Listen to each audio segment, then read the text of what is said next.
Hello जी, क्या हाल है आपके।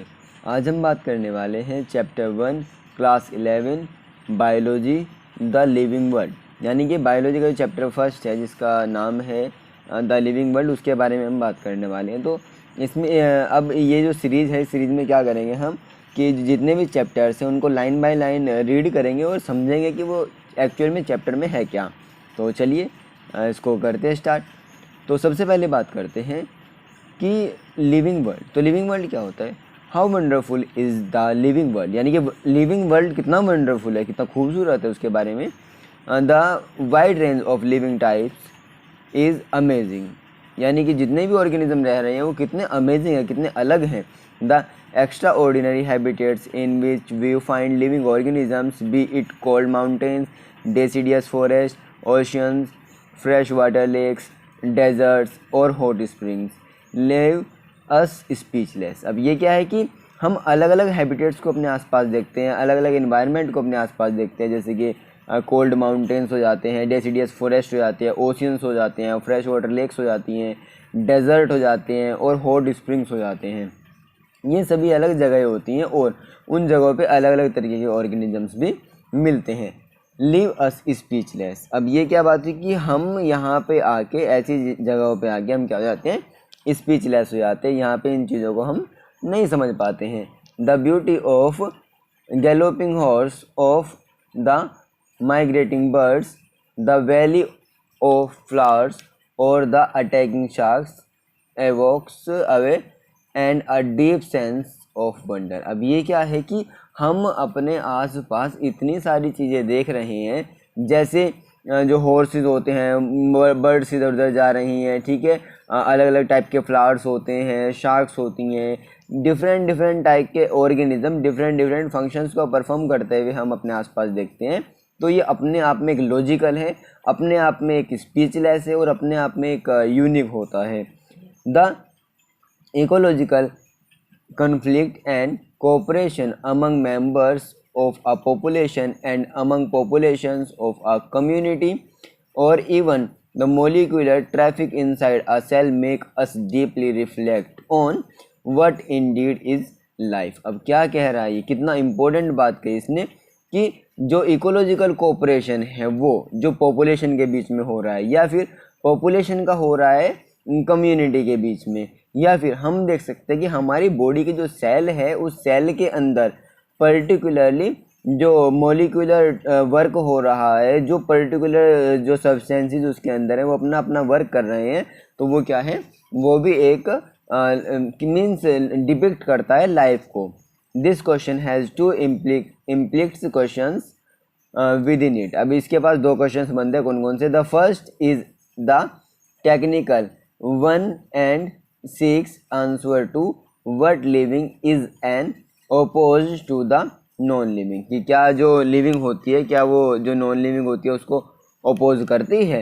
And 6 answer non living and the second is philosophical 1 and 6 answer to what the purpose of life is. अब दूसरी चीज़ ये कह रही कि लाइफ का पर्पज़ क्या है, क्यों लिविंग बीइंग है इस अर्थ के ऊपर। एज साइंटिस्ट, अगर हम जैसे हम साइंटिस्ट है तो we shall not attempt answering the second question. हम सेकंड क्वेश्चन यानी कि फिलोसॉफिकल हम बात नहीं करेंगे, हम बात करेंगे साइंटिफिकली बिहाव पे कि किस तरीके से लिविंग है और कैसे ऑर्गेनिज्म सर्वाइव कर रही है। तो आई होप यहाँ तक आपको समझ में आया होगा। नेक्स्ट पॉइंट में बात करते हैं diversity in the living world. अब इसमें एक टर्म आती है, इसका नाम होता है डाइवर्सिटी। अब ये डाइवर्सिटी क्या होती है, डाइवर्सिटी हमें सीधा सीधा डिपिक्ट करती है डिफरेंट, चाहे वो डिफरेंट चीज़ें हों, चाहे वो अलग चीज़ें हों, ठीक है। तो डाइवर्सिटी के बारे में बात करते हैं। If you look around you will see a large variety of living organisms, be it potted plants, insects, birds, your pets and other animals and plants। यानी कि अगर आप अपने आसपास देखें तो आप अलग अलग तरीके के ऑर्गेनिजम्स को देख सकते हो, चाहे वो प्लांट हो, इंसेक्ट हो, बर्ड हो, आपका कोई पेट हो, अलग प्लांट्स हो, उनमें सब क्या हैं, एक दूसरे से अलग है। There are also several organisms that you can not see with your naked eye but they are all around us. यानी कि कुछ ऑर्गेनिज्म वो भी हैं जिनको आप अपने आसपास मतलब हमारे आसपास हैं, लेकिन हम उनको अपनी नेकेड आई से नहीं देख सकते, उनको माइक्रो ऑर्गेनिज्म कहते हैं ना। If you were to increase the area that you make observations in the range of variety of organisms that you see would increase. Obviously, if you were visit a dense forest, you would probably see a much greater number and kinds of living organisms in it. Each different kind of plant, animal or organism that you see represents a species. A number of species is known and described range between 1.7 to 1.8 million. अब ये देखो ये क्या कह रहा है कि आप अपने आसपास देखते हो या फिर कहीं पे भी जाते हो, आप किसी डेंस फॉरेस्ट में जाते हो तो वहाँ पे डिफरेंट टाइप के प्लांट देखते हो, डिफरेंट टाइप के ऑर्गेनिजम्स को ऑब्जर्व करते हो। तो ये क्या है, ये ऑर्गेनिजम्स एक दूसरे से अलग होते हैं on the behalf of their species, उनके स्पीशीज के बिहाफ पे। स्पीशीज के अंदर सबसे ज़्यादा सिमिलरिटीज़ होती हैं, ठीक है। उसके बाद नेक्स्ट आता है कि अब तक जो हमने स्पीशीज को ऑब्जर्व किया है, अब लगभग 1.7 मिलियन टू 1.8 मिलियन स्पीशीज को हमने ऑब्जर्व किया है। दिस रेफर्स टू बायोडाइवर्सिटी और the number and types of organism present on earth. अब ये जो बायोडाइवर्सिटी क्या होता है, यहाँ पे दो वर्ड आते हैं। पहले आता है बायो, बायो मीन्स क्या होता है, लाइफ, लाइफ बोल सकते हैं या फिर लिविंग बोल सकते हैं। बायो का मतलब क्या होता है, लिविंग, यानी जो लिविंग को डिपिक्ट करते हैं, जो लिविंग चीज़ों को शो करते हैं उसको बोलते हैं बायो। और डाइवर्सिटी मतलब डिफरेंट, यानी कि हमारे आस पास डिफरेंट टाइप के ऑर्गेनिजम्स रह रहे हैं, उनको क्या बोलते हैं, बायोडाइवर्सिटी बोलते हैं। बायोडाइवर्सिटी अब सीधा मुझे लगता है समझ में आया होगा कि biodiversity is a type of diversity in which different type of organism survive on earth और अ स्पेसिफिक हैबिटेट, यानी किसी एक स्पेसिफिक हैबिटेट पे डिफरेंट टाइप के ऑर्गेनिजम्स रह रहे हैं, उसको हम क्या बोलते हैं, बायोडाइवर्सिटी बोलते हैं, ठीक है। उसके बाद नेक्स्ट पॉइंट में बात करते हैं ये हो चुका है। उसके बाद है we should remember here that as we explore new areas and even old ones, new organisms are continuously being identified. अब ये एकदम बिल्कुल बात सही कह रहा है कि जब हम नए एरियाज़ में जाते हैं, नए चीज़ों को फाइंड करते हैं, नए चीज़ों को एक्सप्लोर करते हैं, तो क्या होता है वहाँ पे हमें नए ऑर्गेनिजम्स, नए स्पीशीज़ भी देखने को मिलती है, और जो हमें क्या शो करती है, जो हमें शो करती है बायोडाइवर्सिटी को, ठीक है। अब नेक्स्ट पॉइंट में बात करते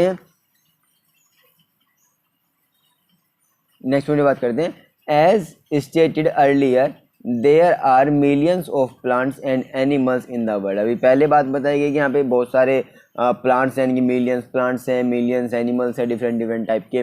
we know the plants and animals in our own area by their local names. हाँ, जो लोकल नेम होते हैं उन्हीं से उनको बुलाते हैं, जैसे काऊ हो जाती है, उसको गाय, है ना, बफेलो भैंस बुलाते हैं, तो सबका अपना अलग अलग लोकल नेम होता है। This local names would vary from place to place. हाँ, बिल्कुल सही कह रहे हैं कि अलग अलग जगहों पे ये नाम अलग अलग हो जाते हैं। Even within a country probably you would recognise the confusion that you would be created if we did not find ways and means to talk to each other to refer to organisms we are talking about। अब क्या होता है कि हमारे India में ही ऐसा है कि यहाँ पे डिफरेंट टाइप के ऑर्गेनिजम्स रहते हैं, लेकिन डिफरेंट एरियाज पे, इवन कुछ थोड़ा दूर जाते ही डिफरेंट लैंग्वेजेस हो जाती हैं, जिसकी वजह से उन ऑर्गेनिजम्स का भी पर्टिकुलर नाम चेंज हो जाता है। अपनी लैंग्वेज में क्या कहते हैं, अलग अलग हो जाते हैं। जैसे काऊ, जैसे बफेलो हो जाते हैं, बफेलो को भैंसी बोलते हैं, बफेलो को मंजा भी बोलते हैं, तो इस तरीके से अलग अलग वो नाम आ जाते हैं उनके, ठीक है। नेक्स्ट पॉइंट में बात करते हैं, hence there is a need of standardise the naming of living organism such that a particular organism is known by the same name all over the world. अब क्या होता है कि पूरे वर्ल्ड में इन ऑर्गेनिजम्स को एक ही नाम से जाना जाए, इसलिए क्या होता है कि उनका एक पर्टिकुलर नेम दे दिया जाता है, जो साइंटिफिकली नेम होता है उनका। दिस प्रोसेस का नोमेनक्लेचर। अब नोमेनक्लेचर क्या होता है, nomenclature is the process of naming और organisms which is followed all over the world, यानी कि पूरे वर्ल्ड में जिस नाम को फॉलो किया जाता है वो नाम दिया जाता है एक प्रोसेस के थ्रू जिसका नाम क्या होता है, नोमेनक्लेचर। इस प्रोसेस को हम नोमेनक्लेचर बोलते हैं, ठीक है। ऑब्वियसली नोमेनक्लेचर और naming is only possible when the organisms is described correctly and we know to that organism the name and attached to this is identification.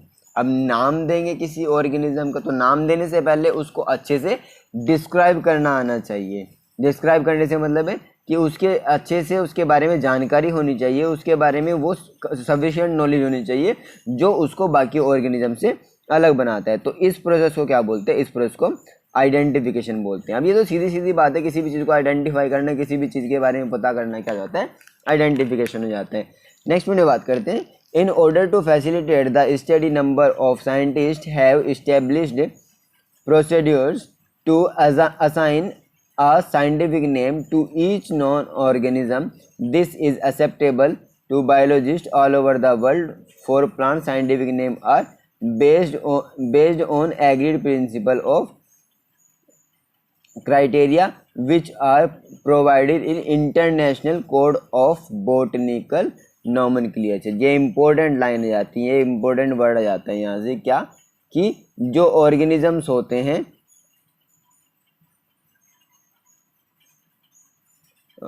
just 1 minute।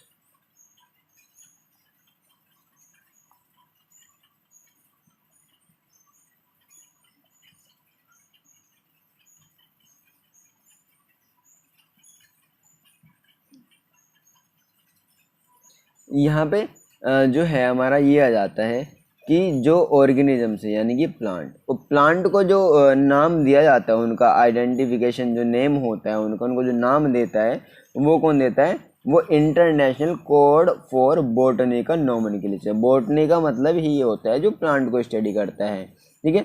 तो botanical nomenclature यानी कि international code for botanical nomenclature, इसको ICBN से हम show करते हैं, जो उसकी शॉर्ट फॉर्म होती है। बहुत बार क्वेश्चन आता है, इसको अच्छे से कर लेना। You may ask how are animals named. अब आप ये भी पूछो कि एनिमल्स का कैसे नाम लिखा जाता है, तो animal taxonomist have evolved international code of zoological nomenclature, यानी कि इंटरनेशनल कोड ऑफ जूलॉजिकल, यानी कि जूलॉजी मतलब जिसमें हम ऑर्गेनिजम्स के बारे में बात करते हैं, एनिमल्स के बारे में बात करते हैं, इसको ICZN से डिबिट करते हैं। ICZN मतलब वो जिससे हम एनिमल्स को नाम देते हैं। The scientific name ensure that each organism has only one name. Scientific name यही शो करते हैं कि जितने भी ऑर्गेनिजम्स हैं उनका एक ही नाम हो। Description of any organism should enable the people in any part of the world to arrive at the same name. They also ensure that such a name has not been used for any other organism। ठीक है, तो यही क्या होता है कि ये जो साइंटिस्ट होते हैं, साइंटिस्ट इसको स्टडी करते हैं, स्टडी करने के बाद उनकी नेमिंग करते हैं ऑर्गेनिजम्स की, और नेमिंग करने के बाद वो क्या करते हैं, इस चीज़ को भी श्योर कर लेते हैं कि ये नाम किसी और दूसरे ऑर्गेनिज्म का ना हो। Biologist follow universally accepted principle to provide scientific name known organism, यानी कि जो नॉन जिसको जानते हैं ऑर्गेनिज्म को, उसका जो नाम होता है वो साइंटिफिकली प्रूव्ड होता है। Each name has 2 components. एक नाम के 2 कंपोनेंट्स होते हैं। जो साइंटिफिक नेम होता है उसके 2 कंपोनेंट होते हैं। सबसे पहला आता है जेनेरिक नेम और दूसरा आता है स्पेसिफिक एपिथेट, मतलब इसमें स्पीशीज के बारे में बताते हैं और इसमें जीनस के बारे में बताते हैं। This system of providing a name with 2 components is called binomial nomenclature. इसको क्या कहा जाता है, बाइनोमियल नोमेनक्लेचर कहा जाता है। ये एक साइंटिस्ट ने दिया था, जिनका क्या नाम था, इनका नाम था कार्लोस लिनस। कार्लोस लिनस एक साइंटिस्ट थे जिन्होंने इसका नाम दिया था, ये जो ऑर्गेनिजम्स होते हैं, ठीक है, मीन जिसमें बाइनोमियल नोमेनक्लेचर आ जाता है कि जो ऑर्गेनिज्म है उनका नाम जिसमें हमारा जीनस और स्पेसिफिक एपिथेट दोनों हो जाते हैं, जिसको हम बाइनोमियल नोमेनक्लेचर, ये किसने दिया था, कार्लोस लिनस ने दिया था। Is being practised by biologist all over the world. This naming system using a 2-word format was found convenient, यानी कि 2 नेम सिस्टम इसमें यूज करते हैं। Let us take an example of mango, यानी कि मैंगो को समझने के लिए हम एक एग्जाम्पल लेते हैं। उसका जो नेम है उसको देखते हैं, उसका साइंटिफिक नेम क्या होता है। Mango to understand the way of providing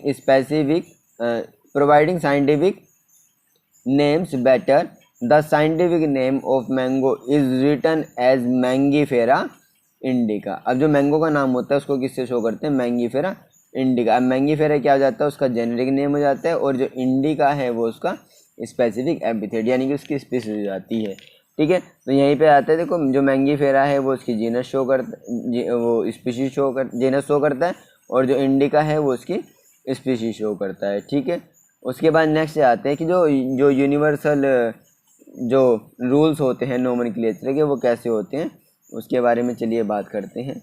उसके बारे में आ जाता है कि biological names are generally in Latin, यानी कि जो बायोलॉजिकल नाम होते हैं वो किस में लिखे जाते हैं, कौन सी लैंग्वेज में लिखे जाते हैं, लैटिन लैंग्वेज में लिखे जाते हैं, रिटन इन इटैलिक्स। और ये किस में लिखे जाते हैं, इटैलिक्स। इटैलिक्स जो होते हैं मतलब जिसमें थोड़ा तिरछा होता है उसमें लिखे जाते हैं। दे आर लैटिनाइज्ड और derived from Latin irrespective of their origin, यानी कि लैटिन ओरिजिन से इसको क्या किया जाता है, ड्राइव किया जाता है, लिया जाता है। The first word of the biological name represent the genus. जो पहला वाला वर्ड होता है, जैसे मैंगीफेरा में जो पहला वाला वर्ड था वो किसको डिपिक्ट करा, जीनस को डिपिक्ट करता है। मतलब मैंगीफेरा इंडिका में पहले वाला जो था वो जीनस डिपिक्ट करा था, और सेकंड वाला जो होता है वो स्पेसिफिक एपिथेट को डिपिक्ट करता है, स्पेसिफिक एपिथेट को शो करता है। Both the words in a biological name when hand written are separately underline, यानी कि दोनों वर्ड को अलग से लिखा जाता है और उनको अंडरलाइन किया जाता है, जिससे कि वो दोनों अलग हो जाते हैं अगर उनको हाथों से लिखते हैं। और प्रिंटेड इन इटैलिक्स, और अगर हम उनको प्रिंट करेंगे तो हम इटैलिक में लैंग्वेज में ही करते हैं। ठीक है, अब नेक्स्ट पेज पे बात करते हैं। 4 जो पॉइंट आ जाता है इसका, 4 पॉइंट क्या कहता है, the first word denote the genus start with a capital letter, यानी कि जो जीनस जिससे स्टार्ट हो रही है उसको हम किससे करते हैं, कैपिटल लेटर से स्टार्ट करते हैं। While the specific epithet start with small letter, जो स्पेसिफिक एपिथेट होता है वो स्मॉल लेटर में लिखा रहता है। इसमें देखो कितना अच्छे शो हो रहा है। It can be illustrated with an example, Mangifera indica का ही इन्होंने एग्जाम्पल दिया है और इसमें बड़े अच्छे से इन्होंने दिखाया हुआ है। ठीक है, अब बात करते हैं नेक्स्ट पॉइंट पे। Name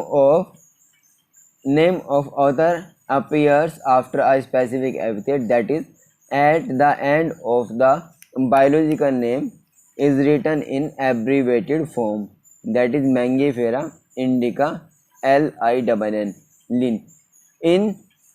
It indicates that this species was first described by Linus, यानी कि ये क्या है, ये वाली चीज़ें शो कर रही है कि ये जो स्पीसीज सबसे पहले किसने इसको डिपिक्ट किया, किसने इसको शो किया, लिनस ने शो किया। Since it is nearly impossible to study all the living organisms, it is necessary to devise some means to make this possible. This process is classification, यानी कि इस प्रोसेस को क्या बोलते हैं, क्लासिफिकेशन बोलते हैं, जिसमें हम क्या करते हैं, कोई भी ऑर्गेनिज्म है उसको इंडिविजुअली तो स्टडी कर नहीं सकते, तो उसको हम क्लासीफाई कर देते हैं और फिर ग्रुप्स में अरेंज कर देते हैं, जिससे क्या होता है उसकी कैटेगरी बेस हम ग्रुप में अरेंज कर देते हैं। ग्रुप में अरेंज करने के बाद हमें पता लग जाता है कि ये ऑर्गेनिज्म उसके जैसा है। For example we easily recognise group such as plant और एनिमल्स और डॉग, कैट और insect. The moment we use any of these terms we associate certain characters with the organism in the group, यानी कि इसी तरह ये organisms को हम ग्रुप में अरेंज कर देते हैं। what image do you see when you think of a dog, अगर आप डॉग के बारे में सोचोगे तो आप किस तरीके की इमेज शो करोगे, obviously each one of us will see dog, हमारे में सभी क्या करेंगे, डॉग को देखेंगे, एंड नॉट कैट। ऐसा ही होता है, अगर मैं आपको डॉग के बारे में बताऊं तो आप डॉग के बारे में सोचोगे ना, कैट के बारे में थोड़ी सोचोगे। तो क्यों, क्योंकि हमारे उसके बारे में इमेज वही है। इस नाम को जैसे हम याद करते हैं तो हमारे माइंड में इमेज वही आती है। ठीक है, now if we were think about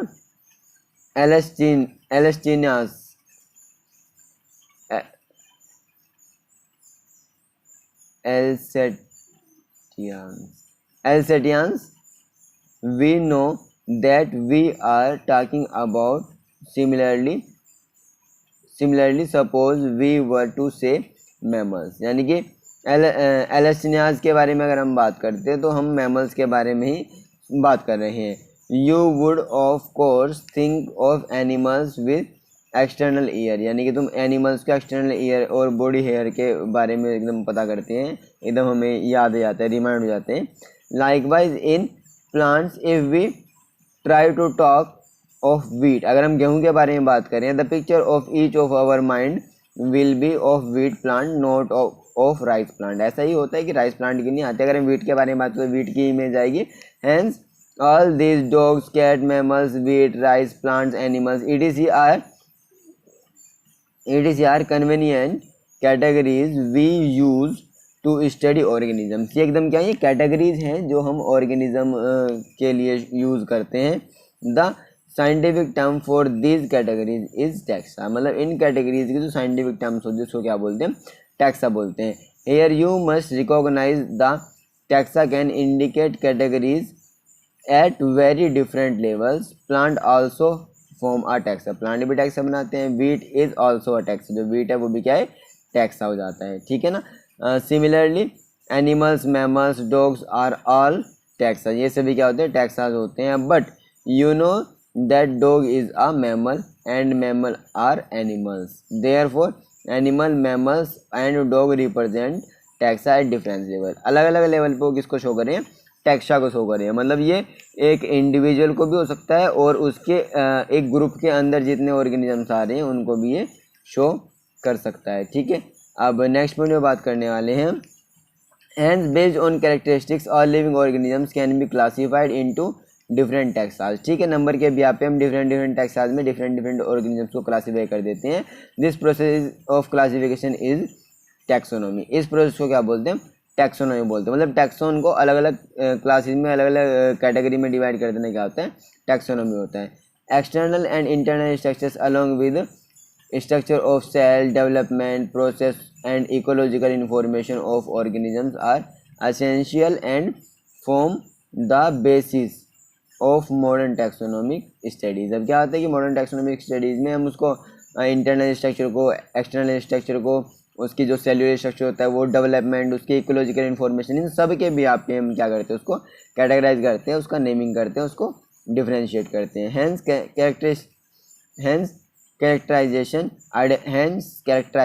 identification, classification and nomenclature are the process that are basic to taxonomy। taxonomy के जो basic process होते हैं वो क्या क्या होते हैं, सबसे पहले आता है characterization, दूसरा आता है identification, तीसरा आता है classification, फोर्थ आता है nomenclature, ठीक है ना। ये सभी उसके प्रोसेस होते हैं taxonomy के। taxonomy is not something new, human beings have always been interested in knowing more and more about the various kind of organisms, particularly with reference to their own use। in earlier days human beings needed to find sources for their basic need for food, clothing and shelter। hence the earlier classification were based on the use of various organisms, यानी कि different organisms का हम कहाँ पे use करते थे, उन सब चीज़ों को लेके हमने क्या किया, उसको क्लासीफाई किया, ठीक है। उसके बाद नेक्स्ट पॉइंट में बात करने वाले हैं। Human beings were since long not only interested in knowledge more about different kind of organisms and their diversities but also the relationship among them. This branch of study was referred to as systematics। अब क्या होता है systematics, क्या होता है, एक तरीके system समझिएगा। ये क्या होता है, जो ह्यूमन बींग्स होते हैं वो सिर्फ इसी को स्टडी करने के लिए डिज़ायरेबल नहीं होते, इसी को स्टडी करने के लिए एक उनके पास पाथ नहीं होता कि वो सिर्फ डाइवर्सिटीज़ को करें, ऑर्गेनिजम्स को करें, लेकिन उनके साथ साथ क्या करते हैं, वो उनके बीच में क्या क्या रिलेशनशिप होता है उसको भी वो स्टडी करते हैं। उसको क्या एक पर्टिकुलर टर्म दे दी गई, इसका क्या नाम होता है, सिस्टमेटिक्स होता है। मतलब एक सिस्टम के अंदर रह के ऑर्गेनिजम्स को अलग अलग क्लासीफाई करना, उनको आइडेंटिफाई करना और उनको स्टडी करना क्या होता है, सिस्टमेटिक्स होता है। The word systematics is derived from the Latin word, यानी कि सिस्टमेटिक जो वर्ड है वो कहाँ से, लैटिन जो वर्ड होता है उससे लिया गया है, जिसका नाम होता है सिस्टमा। सिस्टमा जो वर्ड है वहाँ से वो लिया गया है, which means systematic arrangement of organisms, यानी कि जो ऑर्गेनिजम्स होते हैं उनका एक सिस्टमेटिक अरेंजमेंट होना इसके अंदर आता है। उसके बाद आता है Linnaeus use Systema Naturae as the title his publication, यानी कि उसने अपनी पब्लिकेशन जो बुक थी उसकी बुक के टाइटल में भी क्या लिखा था, सिस्टमा लिखा था। The scope of systematic word later enlarge to include identification, nomenclature and classification. Systematic take into account evolutionary relationship between organisms. Organisms के अंदर क्या क्या इवोल्यूशनरी चेंजेस आए, क्या क्या बदलाव आए जिसकी वजह से हम उनको अलग करते हैं उनको, और ये भी देखते हैं कि वो कैसे अपने एंसेस्टर्स से मैच करते थे। तो वो सब हमारा इसके अंदर सिस्टमेटिक के अंदर आ जाता है। अब बात करने वाले हैं हम टैक्सोनॉमिक कैटेगरीज। अब टैक्सोनॉमिक कैटेगरीज क्या होते हैं, टैक्सोनॉमी के बारे में तो हमने बात की। अब ये टैक्सोनॉमिक कैटेगरीज क्या होता है, classification is not a single step. बिल्कुल सही बात करें, जो क्लासिफिकेशन होता है वो सिंगल स्टेप नहीं होता। Hierarchy of step in which each step represent a rank or category, मतलब जिसमें एक एक स्टेप क्या करता है, एक रैंक को एक कैटेगरी को डिनोट करता है। Since the category is a part of overall taxonomy arrangement, यानी कि एक एक कैटेगरी जो पूरे ऑर्गेनिज्म होते हैं उसकी पूरी जो अरेंजमेंट होती है उसको शो करता है। It is called the taxonomic category, और इसको क्या बोलते हैं हम, टैक्सोनॉमिक कैटेगरी बोल देते हैं। And all categories together constitute the taxonomic hierarchy. जब सभी कैटेगरीज को हम एक तरफ रख देते हैं उसको क्या बोलते हैं, हम हायरार्की बोलते हैं, टैक्सोनॉमिक हायरार्की बोलते हैं। Each category refers to as a unit of classification, in fact represents a rank and a commonly term as taxon, और उसको क्या बोलते हैं, टैक्सोन बोलते हैं, जिसका प्लूरल टर्म क्या होता है, टैक्सा होता है। Taxonomic categories and hierarchy can be illustrated bye an example. Insect represent a group of organism sharing common features like their pair of joined legs. It means insects are recognizable concrete objects which can be classified and thus were given a rank or category. Can you name other such और group of organism, क्या आप इस तरह के group of organism का नाम ले सकते हो जिसमें हम स्पेसिफिकली कैटेगराइज कर देते हैं, जैसे कि अभी बताया कि जो इंसेक्ट होते हैं उनके पैर आपस में जुड़े हुए रहते हैं। इसी तरीके से मैमल्स हो जाते हैं, दूध देते हैं, ठीक है ना, रेप्टाइल्स हो जाते हैं, एम्फीबियंस हो जाते हैं। तो ये सभी कैटेगरीज तो होते हैं जिसमें जो ऑर्गेनिज्म से क्या होता है, ग्रुप आ जाता है। कैटेगरीज फर्दर डिनोट्स रैंक, ये डिफरेंट कैटेगरीज रैंक को डिनोट करते हैं। Each rank of or taxon in fact represent unit of classification, ये क्लासिफिकेशन की यूनिट को शो करता है। These taxonomic groups categories are direct biological entities are not merely morphological agreed. जैसा जरूरी नहीं है कि वो मॉर्फोलॉजिकल सिमिलर हो, लेकिन जो टैक्सोनॉमिकल अगर वो आइडेंटिटी है उसकी तो वो क्या करते हैं, एक दूसरे को अलग करते हैं। Taxonomical studies for all known organisms have led to the development of common categories such as kingdom, phylum or division, class, order, family, genus and species। ये क्या होते हैं, ये उसको इस तरीके से हम इस बिहाफ पे हम उसको कैटेगराइज कर देते हैं, kingdom, phylum, class, order, family, genus and species. All organisms include those in the plant and animal kingdom have species as the lowest category, यानी कि जो लोवेस्ट कैटेगरी होती है उसकी में हम उसको इंक्लूड करते हैं। Now the question you may ask is how to place an organism in various categories. अब कैसे एक ऑर्गेनिज्म को अलग अलग कैटेगरीज में रख सकते हैं। The basic requirements is the knowledge of characters of an individual और group of organisms. This help in identifying similarities and dissimilarities among the individuals of the same kind of organisms as well as of other kinds of organism। अब क्या होता है कि other kind of organism और जो same kind of organism होते हैं उनके अंदर सिमिलरिटीज और डिससिमिलरिटीज के भी आप हम क्या कर देते हैं, उनको अलग कर देते हैं, ठीक है। तो अब इसमें सबसे पहले क्या आता है, अब इसमें सबसे पहले जो कैटेगरी आती है वो क्या आती है, स्पीशीज आती है। इसके बारे में हम बात करने वाले हैं। Taxonomic studies consider a group of individual organisms with fundamental similarities as species. अब स्पीशीज जो होता है, स्पीशीज के अंदर सबसे ज़्यादा सिमिलरिटीज होती है, one should be able to distinguish one species from the other closely related species, यानी कि एक स्पीसीज दूसरी स्पीसीज से एकदम अलग होती है, जो उसके एकदम क्लोज होती है, एकदम बिल्कुल मतलब एक तरीके से कहा जाए तो बहुत ही माइन्यूट सा उनके बीच में डिफरेंस देखने को मिल जाता है, लेकिन वो एक दूसरे के मोस्ट ऑफ क्या होते हैं, सिमिलर होते हैं।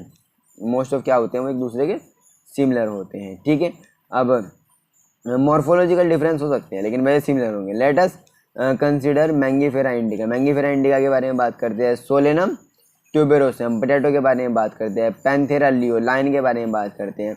All the three names indica, tuberosum and leo represents a specific epithet. ये ठीक है, स्पेसिफिक एपिथेट शो करेगा। While the first word mangifera, solanum and panthera are genera, यानी कि वो जीनस को शो कर रहे हैं। And represents another higher level of taxon, उसके जो हायर लेवल होता है टैक्सोन उसको वो रिप्रेजेंट कर रहे हैं। Each genus may have one or more than one specific epithet. हाँ, ये बिल्कुल बात सही कह रहे हैं कि एक ऑर्गेनिज्म के अंदर क्या होता है, एक से ज़्यादा, एक जीनस के अंदर एक से ज़्यादा स्पेसिफिक एपिथेट देखने को मिल सकते हैं किसी एक पर्टिकुलर ऑर्गेनिजम्स के, जो एक दूसरे से अलग होते हैं बहुत ही माइन्यूट लेवल पे, but having morphological similarities. For example Panthera has another specific epithet called Tigris. जो पैंथेरा होता है, पैंथेरा के पास एक अलग स्पीसीज आती है, एक टाइग्रिस, जो टाइगर वाली कैटेगरी होती है।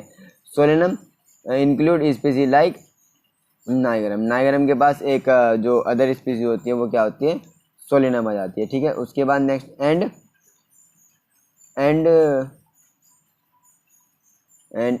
जाते हैं मेलेनोग्लेना। ठीक है, तो ये अलग अलग स्पीसीज आ जाती हैं उनकी जो स्पेसिफिक एपिथेट होता है जिनेरा के पास।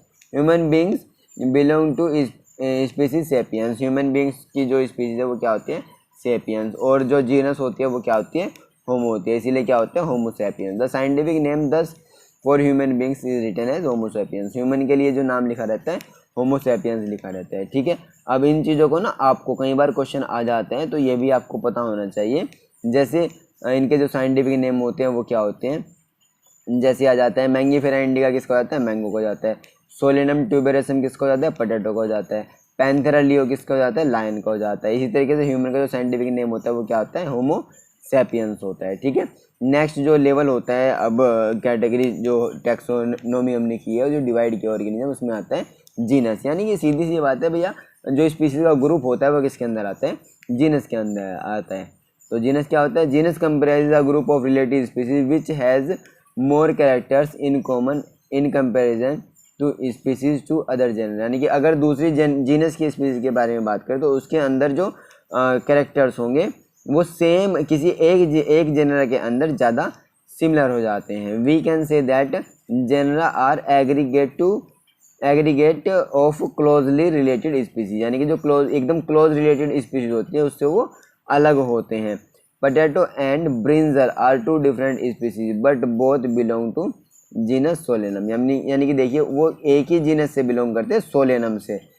कौन, पोटैटो भी और ब्रिंजल भी, लेकिन दोनों की जो स्पीसीज है वो क्या हो जाती है, अलग हो जाती है। नेक्स्ट आता है लायन जिसको पैंथेरा लियो, और लियोपर्ड जिसको पैंथेरा पैरडस बोलते हैं, और टाइगर जिसको पैंथेरा टाइग्रस बोलते हैं। ये देखिए तीन अलग अलग स्पीशीज बताइए, लेकिन उनका जो जीनस है वो क्या है, कॉमन है, इसका नाम है Panthera with several common features and are all species of a genus Panthera. This genus differs from different from another genus Felis from include cats. अब इसी तरीके से क्या होता है कि इनको ये क्या होते हैं, एक दूसरे से अलग हो जाते हैं, और किसके भी यहाँ पे अलग हो जाते हैं, जो अलग अलग स्पीसीज इंक्लूड होते हैं किसके अंदर, एक जीनस के अंदर। ठीक है, नेक्स्ट पॉइंट आता है फैमिली। अब ये फैमिली क्या होती है, next category family has group of relative genera with still less number of similarities. अब जो फैमिली होती है उसमें जनरल कंपेरिजन में और कम जो सिमिलरिटीज होती हैं वो पाई जाती हैं। Families are characterise on the basis of both vegetative and reproductive features, यानी कि उनको दो कैटेगरी पे डिवाइड कर दिया जाता है, उनके वेजिटेटिव और उनके जो रिप्रोडक्टिव फीचर्स होते हैं उनके बीच में। Among plants for example 3 different genera solanum, petunia and datura are placed in a family of solanaceae. Solanaceae family के अंदर ये तीनों आ रहे हैं। अब क्वेश्चन आ जाता है कि सोलेनेसी फैमिली के अंदर क्या कहते हैं। सोलेनेसी फैमिली के अंदर धतूरा जाता है, पेटूनिया जाता है और सोलेनम जाता है। Among animal for example genus panthera comprises lion, tiger, leopard is put along with genus. और जो उनकी जो फ्लाइज होती है ये क्या होती है, ये एक फैमिली आ जाती है जिसको क्या बोलते हैं, फ्लाइडे बोलते हैं, ठीक है ना। फ्लाइडे जो फैमिली होती है वो किसकी होती है, इन्हीं पैंथेरा वाली जो ये आती है जीनस आती है उसकी जो फैमिली है वो ये आती है। Similarly if you observe the features of a cat and a dog, अब अगर आप कैट और डॉग के कैरेक्टर्स को उसके अंदर सिमिलरिटी और डिसिमिलरिटी को मैच करते हो, you will find some similarities and some differences as well. They are separated into two different families, Felidae and Canidae. अब ये कैनिडे और फेलिडे दोनों क्या होती हैं, अलग अलग जो फैमिलीज होती हैं वो आ जाती हैं, क्योंकि डॉग और कैट दोनों एक दूसरे से एकदम अलग होते हैं। नेक्स्ट पॉइंट में बात करें ऑर्डर। अब ये ऑर्डर क्या होता है, you can have seen earlier that categorise like species, genus and families are based on number of similar character. Generally order and other higher taxonomic categories are identified based on the aggregates of characters. Order being higher category is the assemblage of families with exhibits a few similar characters. The similar characters are less in number as compare different genera included in a family. Plant families like plant family में कौन आता है, plant family में आते हैं convolvulaceae और solanaceae are included in the order polemoniales में आ जाती है, mainly based on the floral characters. उनके फ्लोरल कैरेक्टर्स के बेस में हम उसको किस में डाल देते हैं, उसको हम पोलिमोनाइलेज में उसको डाल देते हैं। द एनिमल और order Carnivora include family like Felidae and Canidae, यानी कि फेलिडे और कैनिडे दोनों क्या होते हैं, कार्निवोरा जो फैमिली होती है हम उसमें उसको इंक्लूड कर देते हैं। नेक्स्ट आता है क्लास।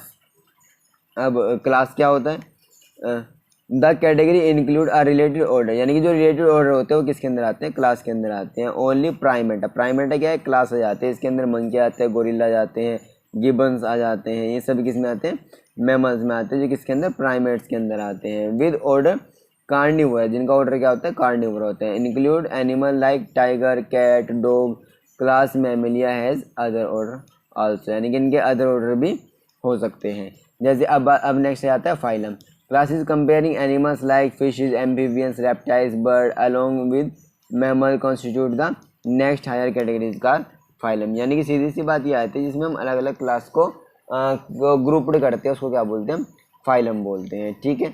अब उसके बाद नेक्स्ट आ जाते हैं यहाँ पे जो फाइलम होता है वो किसका, उसका बेस क्या होता है, मेनली जो फाइलम का बेस होता है, this based on common features like presence of notochord, यानी कि किसकी वजह से, नोटोकॉर्ड, यानी कि जिसको अगर सीधी सीधी लैंग्वेज में कहा जाए जो बैकबोन, जिसके पास बैकबोन होती है उसके ब्याह पे हम उसको कैटेगराइज कर देते हैं। इंक्लूड इन फाइलम कोर्डेटा, जिसमें कोर्डेटा भी इंक्लूड होता है। इन केस ऑफ प्लांट के classes with few similar characteristics are assign to a higher category का डिवीजन, फिर उसको फर्दर हम और हायर कैटेगरी में डिवाइड करते हैं, इसको डिवीजन बोलते हैं। और उसके बाद लास्ट आता है किंगडम।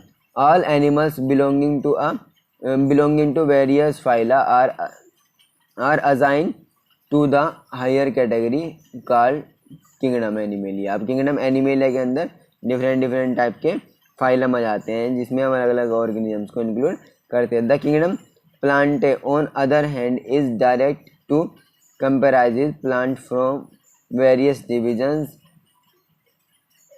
henceforth we will